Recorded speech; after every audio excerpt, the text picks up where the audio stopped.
Bismillahirrahmanirrahim. Alhamdulillahirabbil alamin. Allahumma shalli ala sayyidina wa habibina Muhammadin wa ala alihi wa sahbihi ajma'in, amma ba'du. Bab yang ke-10, Islam dan iptek, ilmu pengetahuan, teknologi dan seni. Kita bicara Islam dan ilmu pengetahuan, kita tidak akan terlepas dari jasa-jasa dan kontribusi Islam pada dunia sains. Bagian ini penulis sarikan dan penulis mengambil dari satu artikel dan tulisan penulis sendiri. Para penbaca bisa mengecek rujukan asli yang dicantumkan di bagian akhir.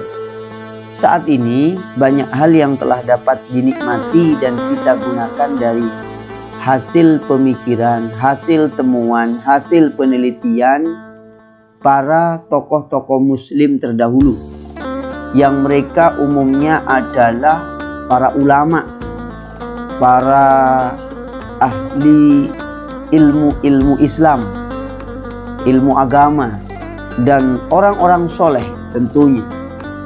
Orang-orang soleh.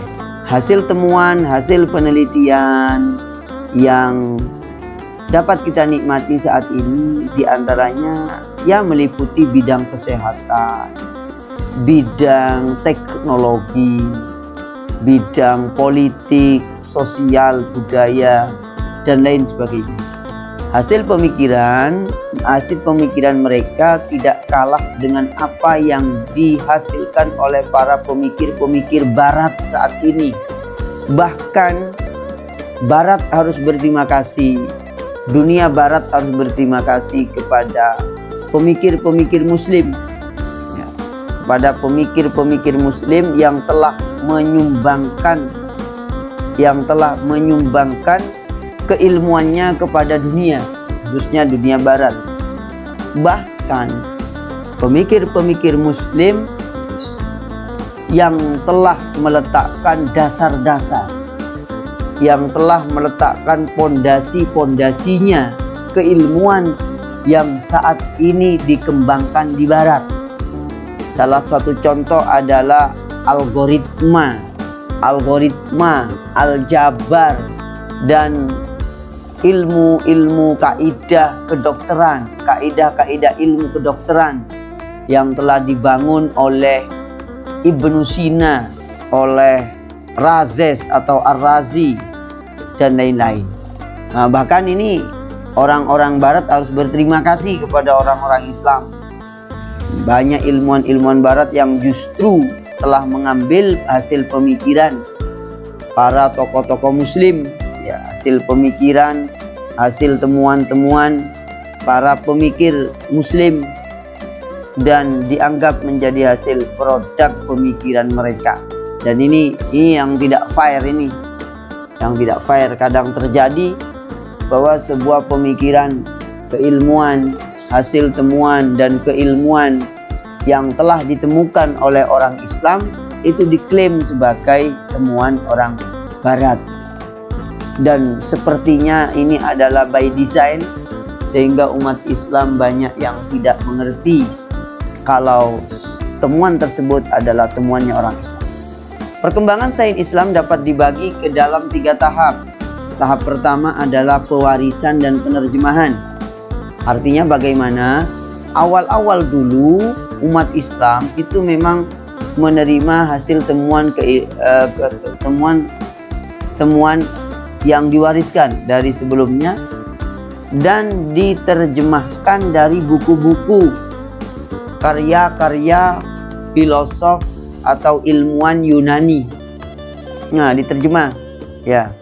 Pada masa ini dilakukan pengumpulan berkas-berkas penulisan Yunani untuk kemudian diterjemahkan ke dalam bahasa Arab. Nah, khususnya karya-karya filsafat. Institusi terkenal yang mengoleksi dan menerjemahkan sebuah karya-karya tersebut, salah satunya adalah Baitul Hikmah.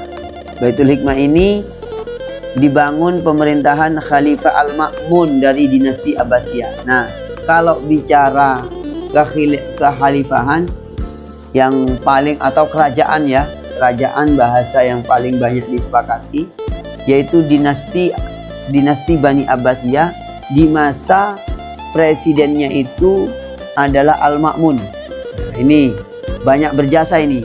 Abbasiyah banyak berjasa di bidang keilmuan. Karena di masa ini dibangun Baitul Hikmah, lembaga penelitian ilmu-ilmu, lembaga penelitian ilmu-ilmu dan sains, ya tentunya. Ini di masa Khalifah Abbasiyah. Kemudian yang berikutnya, tahap kedua adalah pengklasifikasian cabang-cabang ilmu. Kemudian merumuskan metode ilmiah atau metodologi keilmuan dalam mempelajari dan membuktikannya. Itu tahap kedua. Tahap ketiganya adalah pengembangan dan penemuan ilmu-ilmu pengetahuan baru. Nah, jadi jelas ya, di dalam Islam itu ada 3 tahap, ada 3 periode. Satu, periode penerjemahan karya-karya Yunani, khususnya di bidang filsafat. Yang kedua, pembuktian, ya, pembuktian, pengklasifikasian ilmu-ilmu, dirumuskan, lalu dibuktikan kebenarannya secara ilmiah. Nah, yang ketiga ini baru pengembangan dan penemuan ilmu pengetahuan baru. Nah, dari ilmu pengetahuan baru inilah dunia barat modern melakukan pengkajian lagi dan belajar kepada Islam, khususnya belajar pada dinasti Abbasiyah yang berpusat di Irak, ya, yang berpusat di Baghdad. Nah, di sini akhirnya kalian juga harus tahu saat ini Baghdad, ya, Irak itu ditutup dari dunia. Informasinya banyak tidak diketahui. Karena apa? Karena pusat peradaban ilmu pengetahuan itu muncul dari Baghdad. Semua ilmu agama itu muncul dari Baghdad. Imam mazhab itu muncul dari Irak semua. Imam Abu Hanifah, Imam Ahmad bin Hanbal, Imam Asy-Syafi'i itu semuanya dari Irak. Berdirinya mazhab fikih itu dari Irak. Nah, ilmu nahwu dari Basrah dan Kufah, ya, ulama Kufah dan ulama Basrah dan Kufah. Ilmu-ilmu yang lain ilmu agama yang lahir dari Irak. Maka kita juga perlu tahu kenapa Irak ini tidak seterkenal Saudi Arabia, tidak seterkenal Mesir Al-Azhar. Nah, ini perlu kita perlu kita lacak kenapa. Nah, ini ada sesuatu. Setidaknya kalau menurut saya, menurut Al-Fakir, itu ada semacam konspirasi barat yang ingin menutup, yang ingin menenggelamkan peradaban Islam pertama yang telah menyebarkan ilmu ke seluruh dunia. Ingin ditenggelamkan itu, dan ini berbahaya. Umat Islam, generasi Islam, khususnya mahasiswa muslim harus tahu ini, mengapa. Jadi kita kembali kepada pokok persoalan, yaitu pengembangan keilmuan itu ada 3 periode yang dapat kita rinci. Yang pertama, penerjemahan, yaitu penerjemahan yang dilakukan dan dilembagakan dalam lembaga studi ilmu pengetahuan yang ada di Irak, yang dibangun oleh dinasti Bani Abbasiyah, yaitu di Baitul Hikmah. Kemudian pengklasifikasian ilmu, lalu merumuskan ilmu dan mempelajarinya serta membuktikan. Dan yang ketiga adalah pengembangan dan penemuan ilmu pengetahuan baru. Nah, ini hasil-hasil temuan yang harus kita perhatikan, ya. Berikut penjelasan singkat mengenai beberapa cabang sains yang berkembang beserta tokoh-tokoh yang memeloporinya. 1. Matematika. Matematika adalah ilmu yang diperoleh melalui tangga musik dan rasional. Ya, melalui tangga musik dan rasional. Konsep matematika yang dikembangkan adalah sebagai berikut. 1. logika tentang bukti. 2. Ide-ide empiris tentang hukum eksakta dan hukum alam. 3. Konsep operasi. Kemudian matematika bergerak dari deskripsi yang bersifat statis kepada deskripsi yang bersifat dinamis. Dalam pelajaran ilmu yang bertolak dari matematika yang dipengaruhi oleh budaya Islam ditemukan letak kiblat, ya, penemuan pola kemungkinan simetris antara ruang dan waktu yang bersifat statis, berbagai penemuan mengenai simetris kristal. Sayang buku ini tidak memasukkan nama Al-Khwarizmi. Kalau mau jujur juga selain Pythagoras. Iya, Al-Khwarizmi dalam pelajaran ini jarang dimasukkan. Ini harus tahu Al-Khwarizmi telah memberi kontribusi yang besar dalam hal ini. Kemudian aritmetika. Menurut Ibnu Khaldun, aritmetika adalah ilmu pengetahuan tentang angka-angka yang dikombinasi di dalam deret hitung dan deret ukur. Disiplin ilmu ini adalah cabang pertamanya dari ilmu matematis yang paling pasti. Ia masuk dalam pembuktian melalui hitungan. Buku-buku tentang ilmu ini ditulis oleh Asy-Syifa, An-Najat, dan ditulis oleh Ibnu Sina dalam judul Asy-Syifa dan An-Najat. Kemudian Al-Jabar merupakan cabang ilmu aritmetika. Orang pertama yang menulis disiplin ilmu ini adalah Al-Khwarizmi, ya. Al-Khwarizmi diingat-ingat.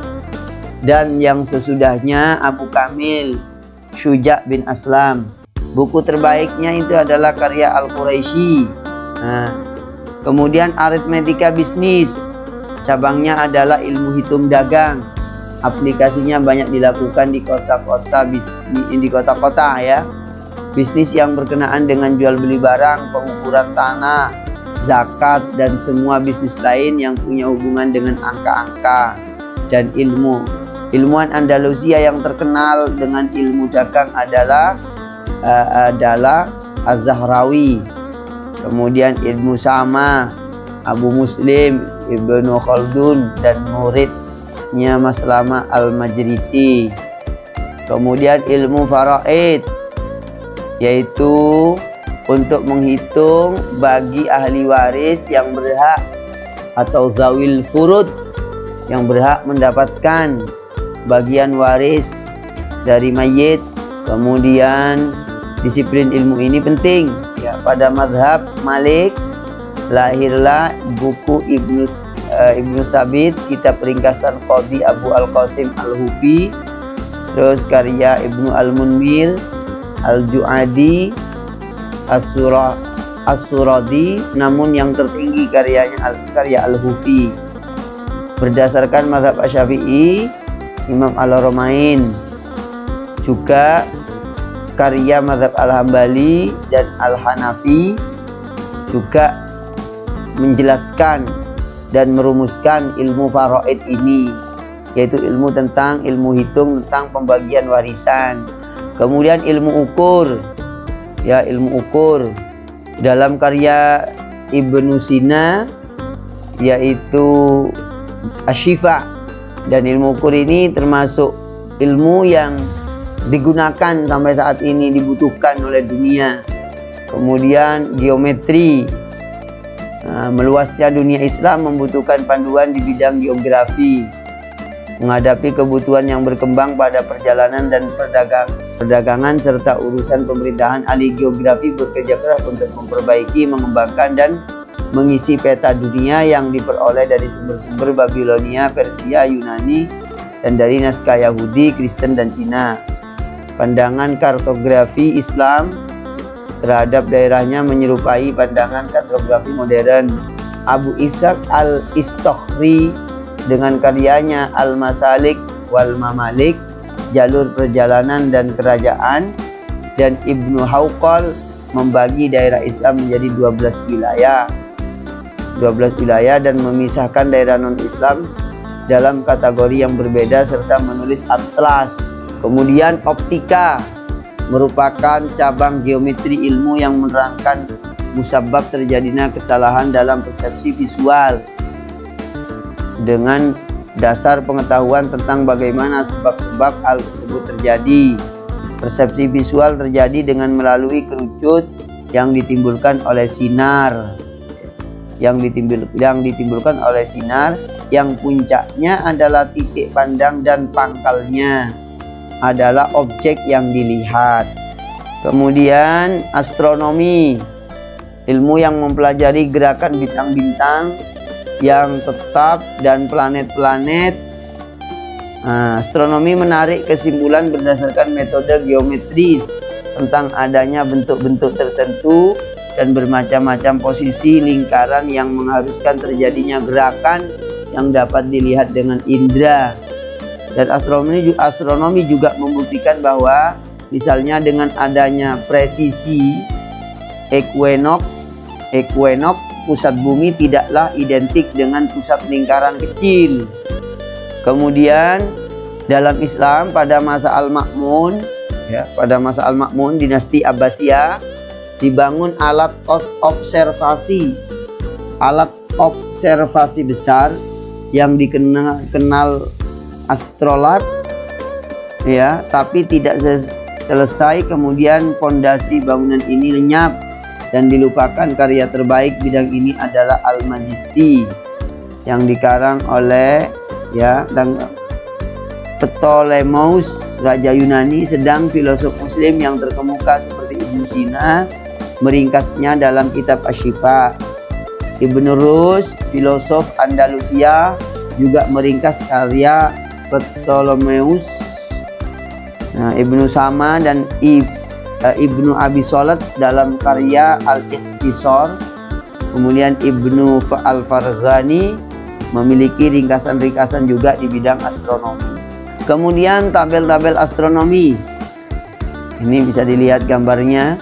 Kemudian fisika, menurut ensiklopedia Islam Fisika, ilmu pengetahuan yang membahas materi, energi, dan interaksinya. Ilmu materi, energi, dan interaksinya. Ruang lingkup fisika amat luas, mencakup struktur materi, sifat, berbagai wujud materi, dan interaksinya. Menurut Ibnu Khaldun,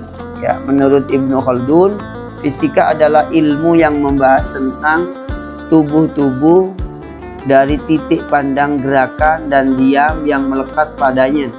Fisika mempelajari tentang tubuh-tubuh samawi atau fisik-fisik samawi dan substansi elemental, sebagaimana juga manusia, binatang, tumbuhan, dan barang-barang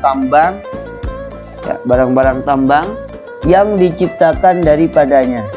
Perihal mata air, gempa yang timbul dalam bumi, juga awan, uap, guntur, kilat, dan badai yang terdapat dalam atmosfer dan lain-lain. Ini ilmu fisika. Selanjutnya mempelajari tubuh, yaitu jiwa dalam berbagai bentuk, di mana ia muncul pada manusia dan binatang-binatang dan tumbuhan. Buku-buku Aristoteles tentang fisika diringkas dalam kitab Asy-Syifa karya Ibnu Sina.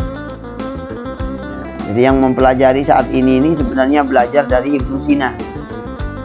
Yang belajar ilmu fisika itu sebenarnya mengambil dari buku-bukunya Ibnu Sina.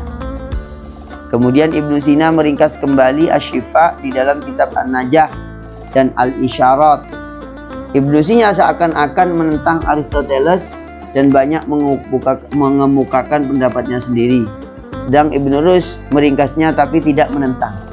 Jadi kalau Ibnu Rushd hanya meringkas karyanya Aristoteles, tapi kalau Ibnu Sina meringkas sekaligus mengomentari. Ini kelebihannya. Kedokteran, ini yang ke-12 ini ya. Yang ke-12 ilmu kedokteran adalah cabang dari ilmu fisika yang mempelajari tentang tubuh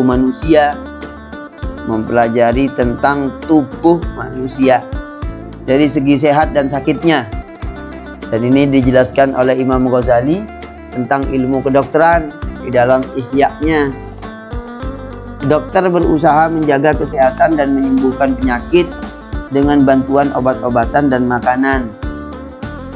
Galen atau Galenus, ilmuwan yang hidup zaman Nabi Isa, karya-karya kedokterannya merupakan induk dari ilmu kedokteran sesudahnya.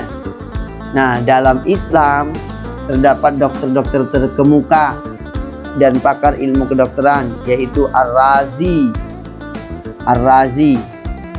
Muhammad Ibnu Zakaria, yaitu hidup pada 251 sampai 313 Hijriah, atau tepatnya 866 sampai 925 Masehi. Kemudian Ali Ibnu Al-Abbas, abad ke-10, dan Ibnu Sina. Dan dari kalangan Andalusia yang paling terkenal adalah Ibnu Zuhur, Abdul Malik bin Zuhur atau Avenzoar. Kemudian menurut Ibnu Khaldun, kedokteran tidak disebut dalam ilmu hadis sahih karena Nabi Muhammad tidak diutus untuk masalah kedokteran. Karena Nabi Muhammad tidak diutus Allah untuk masalah kedokteran, tapi masalah syariat-syariat agama. Ini menurut Ibnu Khaldun. Tapi ilmu kesehatan dan ilmu kedokteran dan ilmu kesehatan ini banyak memperoleh kontribusi pemikiran dari tokoh-tokoh Muslim.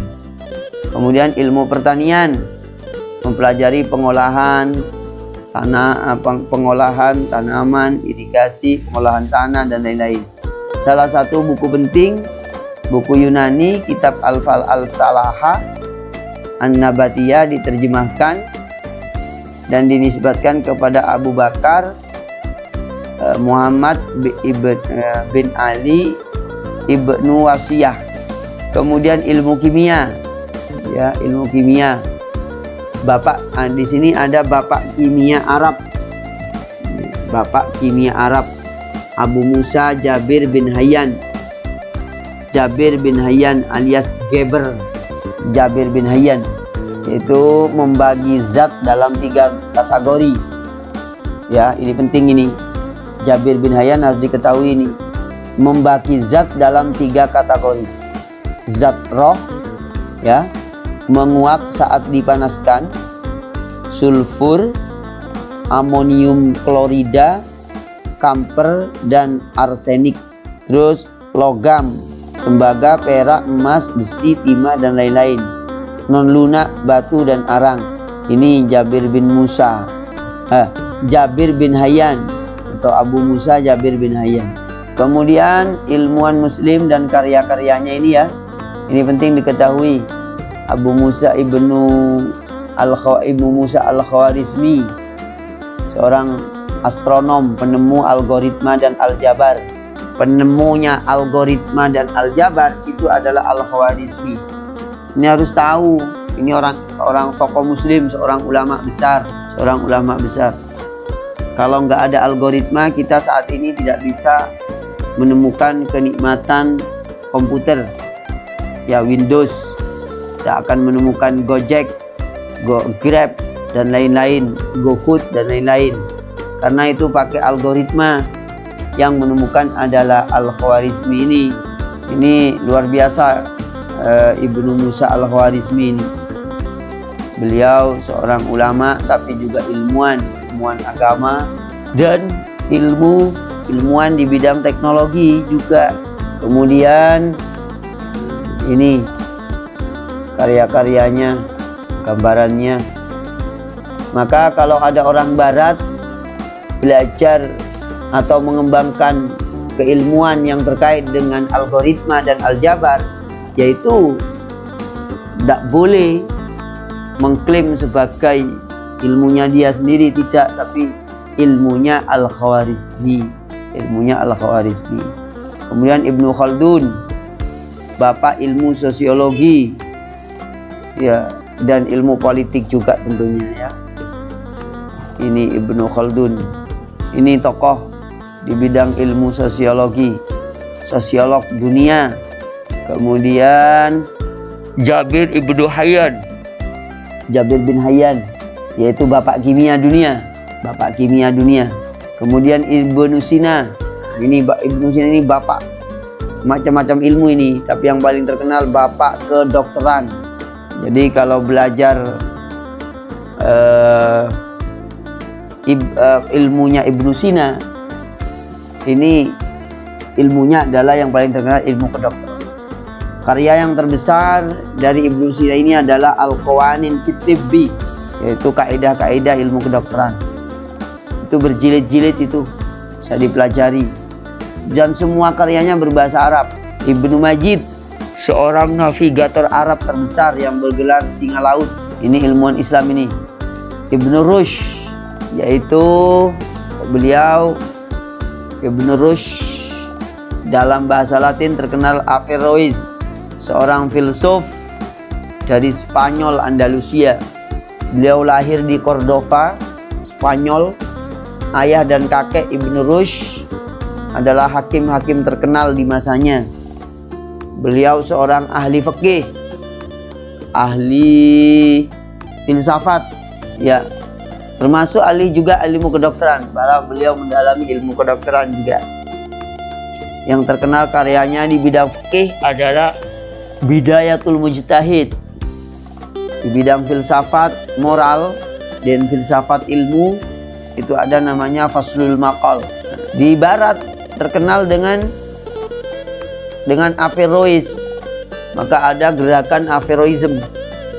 Ya, karya-karyanya bidang fikih ini di bidang fikih Bidayatul Mujtahid, buku kedokteran Kulliyat fit Tibbi, Faslul Maqal di bidang filsafat, ya, bidang filsafat. Nah, Faslul Maqal ini berbicara tentang harmonisasi akal dan wahyu. Akal dan teks agama itu senantiasa berdampingan menurut Ibnu Rushd, tidak bertentangan. Ibnu Khaldun, kemudian Al-Farabi. Nama lengkapnya Abu Nasr Ibnu Muhammad Ibnu Torkhan Ibnu Uzlak Al-Farabi. Al-Farabi ini seorang ilmuwan besar yang sudah tidak asing lagi. Beliau ahli ilmu musik. Beliau ahli ilmu musik yang sangat handal. Dan bahkan Al-Farabi ini konon pernah mengobati orang sakit yang nggak sembuh-sembuh dengan ketukan musik. Karya-karya Al-Farabi dapat dibagi menjadi dua. Salah satu diantaranya logika dan yang lainnya mengenai bidang yang lain. Karya-karya tentang logika menyangkut bagian-bagian berbeda dari organnya atau organonnya, maksudnya organonnya Aristoteles, baik yang berbentuk komentar maupun ulasan panjang. Sedang karya-karya kelompok kedua menyangkut berbagai cabang, filsafat, fisika, matematika, metafisika, etika, dan politik. Dan beliau termasuk orang yang paling hebat menerjemah karya-karyanya Aristoteles. Kemudian Ibnu Bajjah, Abu Bakar Muhammad Ibnu Yahya As-Saghi, atau lebih terkenal dengan Ibnu Bajjah. Ibnu Bajjah ini seorang ilmuwan di bidang musik dan pemain gambus yang handal. Ia orang yang juga hafal Quran. Di bidang pengobatan juga seorang dokter beliau ini. Kemudian Ibnu Bajjah telah menulis sebuah buku yang terkenal namanya An-Nafas, yang membicarakan persoalan yang berhubungan dengan jiwa. Pembicaraan itu banyak dipengaruhi oleh gagasan pemikiran Yunani. Oleh sebab itulah Ibnu Bajjah banyak membuat ulasan terhadap karya hasil Aristoteles, Galenos, dan Al-Farabi dan Ar-Razi. Kemudian Ar-Razi yang bernama lengkap Abu Bakar Muhammad bin Zakaria Ar-Razi. Ini beliau pada masa mudanya menjadi pemain gambus atau rebab sambil menyanyi. Kemudian dia meninggalkan pekerjaan itu dan mempelajari bidang pengobatan dan filsafat. Beliau belajar ilmu kedokteran dengan Ali Ar-Rabban At-Tabari dan belajar ilmu filsafat kepada Al-Balkhi. Penemuan Ar-Razi yang berkenaan dengan sakit campak cacar tulen, smallpox. Ya, jadi Ar-Razi ini mempunyai temuan berkenaan dengan penyakit cacar dan campak. Kemudian kitab Al-Mansur ya, atau Liber Medicanalis Al-Mansurem, juga karya Agung Ar-Razi. Beliau punya karya di bidang kedokteran yang luar biasa, Al-Mansur namanya. Ar-Razi turut memberi sumbangan di bidang kimia dengan terhasilnya kitab Al-Asrar, The Book of Secrets. Kitab Al-Asrar ini berhubungan dengan ilmu kimia. Buku ini telah diterjemahkan ke dalam bahasa Latin dan merupakan sumber utama ya maklumat bahan kimia sehingga abad ke-14 Masehi ini menjadi buku yang terkenal ya.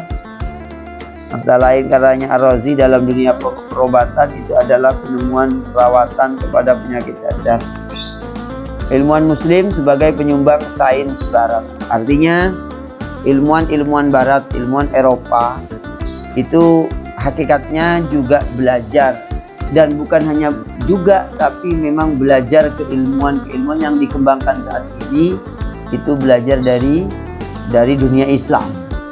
Kemudian yang berikutnya kita belajar tujuan ilmu.